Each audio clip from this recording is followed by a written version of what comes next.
wabarakatuh. Perkenalkan, nama saya Dila. Di sini saya akan menjelaskan tentang perusahaan. Nah, perusahaan adalah suatu kegiatan produksi yang menyediakan barang dan jasa bagi masyarakat yang bukan untuk mencapai keuntungan maksimal, tapi juga mempunyai tujuan membuka kesempatan kerja, pertimbangan politik, dan upaya pengabdian kepada masyarakat. Fungsi perusahaan yang pertama, fungsi operasi, pembelian dan produksi, pemasaran, keuangan, personalia. Fungsi operasi utama perusahaan, akuntansi, administrasi, teknologi informasi, transformasi dan komunikasi, pelayanan umum dan undang-undang, dan fungsi operasi penunjang. Nah, yang kedua, fungsi manajemen. Fungsi manajemen ini termasuk perencanaan, pengorganisasian, pengarah, pengendalian. Bila keduanya berjalan dengan baik, perusahaan akan menjalankan operasinya dengan lancar, terkoordinasi dan terintegrasi dalam rangka mencapai tujuan. Nah, bentuk-bentuk perusahaan di Indonesia. Yang pertama, perusahaan berbentuk hukum. Nah, jenis perusahaan berbadan hukum ini dapat dilihat atau dapat dimiliki oleh negara atau swasta. Bisa juga aliansi persekutuan yang dimiliki oleh beberapa pengusaha swasta atau negara yang sudah memiliki persyaratan hukum.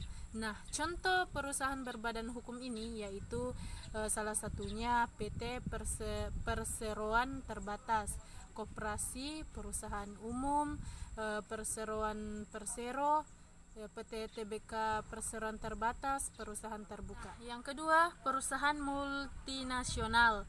Ketika sebuah perusahaan telah menyentuh ranah nasional dan telah tumbuh dengan sukses, pemahaman tentang perusahaan akan semakin berkembang dan dapat menjadi perusahaan multinasional.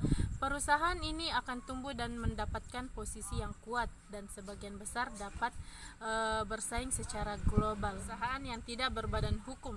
Nah, perusahaan yang tidak berbadan hukum adalah perusahaan swasta yang dimiliki dan didirikan oleh berbagai pengusaha dalam bentuk kerjasama.